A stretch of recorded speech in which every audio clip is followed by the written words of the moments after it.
So, I recently got into a discussion about the Catholic Canon. I think that I was confused about what it meant for a book to be canonical, and I think that I understand more now, but somehow I'm left with even more questions than I started with. Let's jump right into it.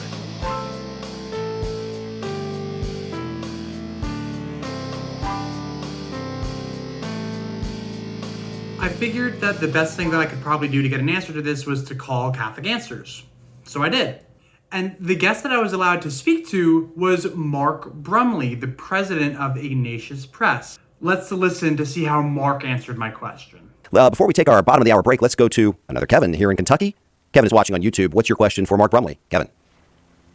Hey, Mark and team. Hey. So the New American Bible is definitely a Catholic Bible. It's published by the U.S. Conference of Catholic Bishops. It also has the nihil obstat, which I understand to mean that there's nothing objectionable contained within it.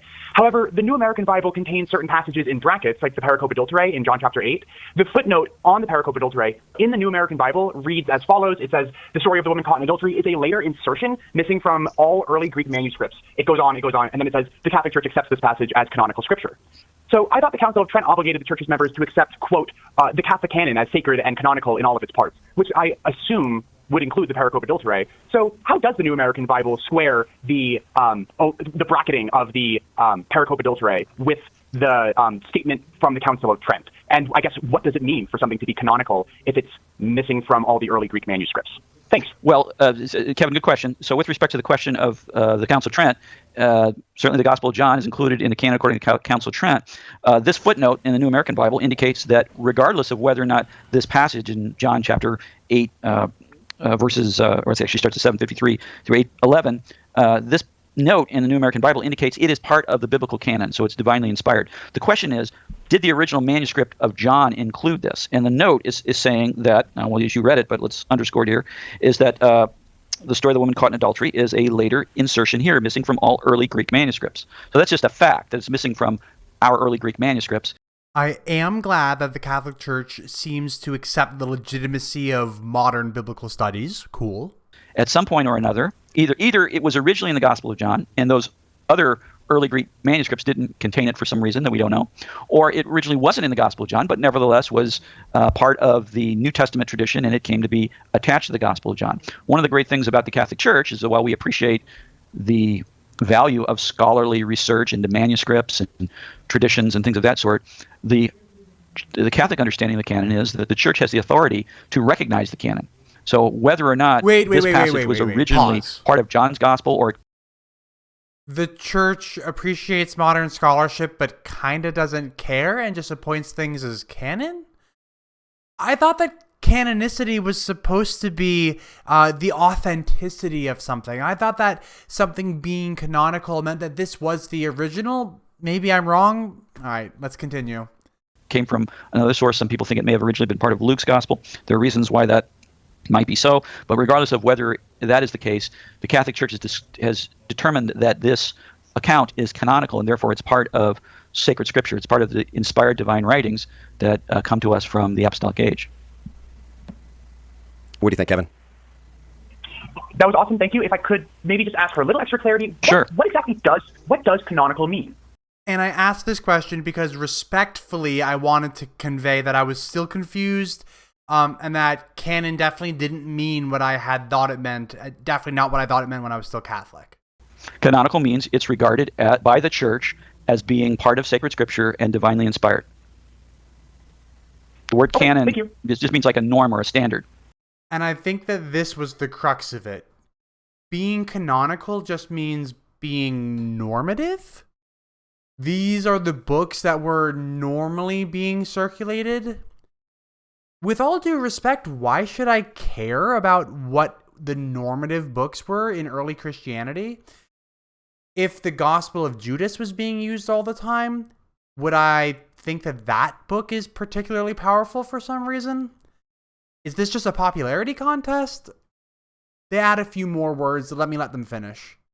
Yeah, and that's a really good question, because I think, Mark, sometimes, some of us are kind of in this Catholic bubble, right? And Right. whenever you're immersed in something, we can have a tendency. I don't know if canonical falls into the category of jargon, but we can use terms that we sometimes think, well, everybody knows what that means. So it's nice Right. to hear sometimes the asking us to define some of these terms for everybody out Right. there. Yeah, we sometimes hear the word canon today to be used, like Marvel movies. You'll say, well, is that canon? Is it part of the official storyline of this series? Or even in literature more broadly, we'll talk about the Western canon, which means the books, the writings recognized as having a kind of authoritative standing in Western literature, that sort of thing. Well, there's an analogy there to the way in which we speak of the biblical canon, in the sense that these writings, these ancient writings, whether they're from what we call the Old Testament or the New Testament, have a normative or standard value in the church. But it's more than that, because the way in which they are normative or standard for us is bound up with the idea that they're divinely inspired, that they ultimately have God as their author and therefore are most authoritative. Yeah, indeed. Well, thank you for that expansion there, Mark. And that was it.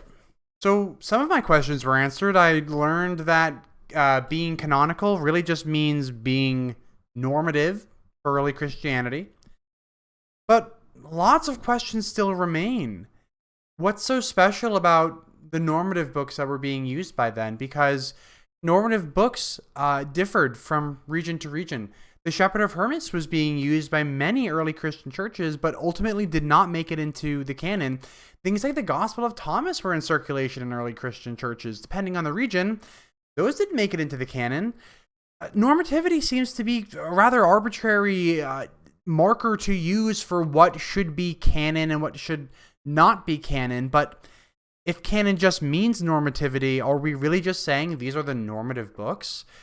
And why would it be anathema for you to not regard the normative books as being sacred or holy? I think I'm left with more questions than what I started with. I have several objections about the Catholic Church that rest upon the Catholic canon being perfect, being history, at least as far as the New Testament goes.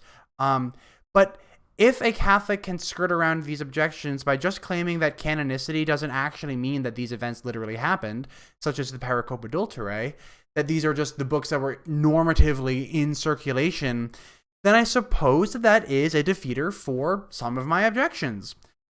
But while it is a defeater to my objections, I almost feel like these arguments kind of fall upon their own sword. They take the bite out of what Scripture really is, and I'm not sure that that's something that Catholics really want to pursue. Catholics, am I totally misunderstanding this? Am I making things more complicated than they need to be? Am I still misunderstanding what canonical really means in a Catholic context? Let me know in the description down below. Shoot me an email. I'd love to talk to you about the Catholic Canon, because frankly, I'm still pretty confused. Well, with that, thanks for watching, everybody. Sorry that the videos have been slow recently. Work's been kicking my butt, but I'm doing my best. Bear with me. More to come soon.